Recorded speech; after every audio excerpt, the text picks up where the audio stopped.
warkuwana eedaynaya ee leh intaad kuwan aadaysaan maxaad tolkiin u aadi weydeen iyakuba waa dariskiin dhul baa idinka dhaxeeya 4.5 baaba la noqday iyakaad isku abtirsiinatihiin dee intaasoo dhan way isla ogol lahay ilaahay waxay ka dhacday ciddii inay luqunta kaaga taagnaato mooye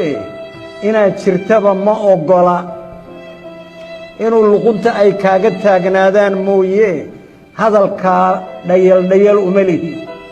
waa dhab ama rumaysta ama ha rumaysanina arrintaasu waa dhab ragannimo waxay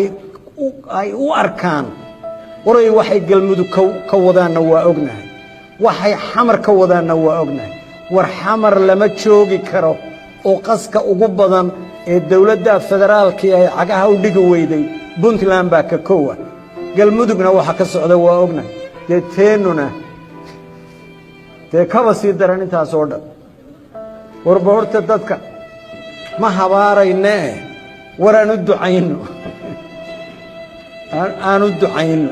ilaahay inuu tuso waxa dantooda iyo danta ummadduba waxay odhan jirtay waxa noogu daran ma aha gaalada kale iyo dadka nalaynaya la ciqaabaya waxaa noogu daran a self-hating Jew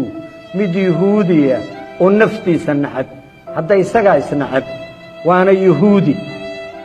marmarka qaarkood waxaan israahaa war kuwan ilaahay idinku salliday armay kuwii yuhuuddu sheegi jireen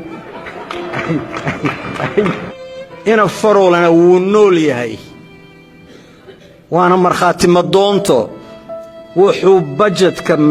puntland leedahay wuxuu u qoondeeyey boqolkiiba 18 boqolkii dollar ee budget u ah puntland $18 buu u qoondeeyey in lagaga hortago dadka Soomaaliya sanaag iyo cayn inay wax dhistaan oo dhulbahanta liita oo aadaqaata oo han yar oo mid kule isim baanahay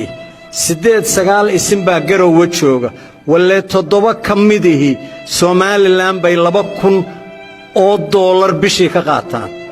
bal see loo galaa waxaas ma la fadeexeeyaa oo mushaharka ay qaataan internetka ma ku soo ridnaa mise waa maradaadu kugu gubatay qolyaha hadhowta odhan doona garaadka yaga wax looga jeedi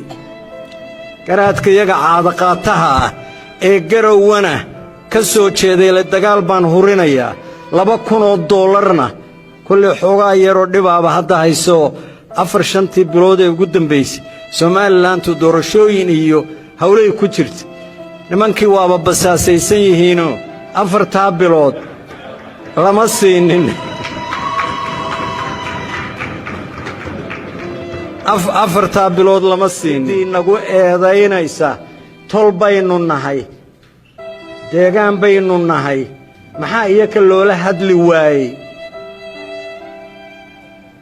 rag waxaan ku maamulay aqaan ama ku maamuuse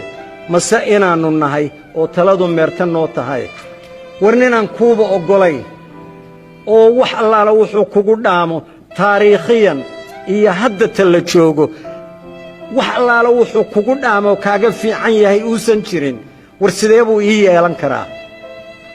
waxa oggola maxay la yihiin kuwa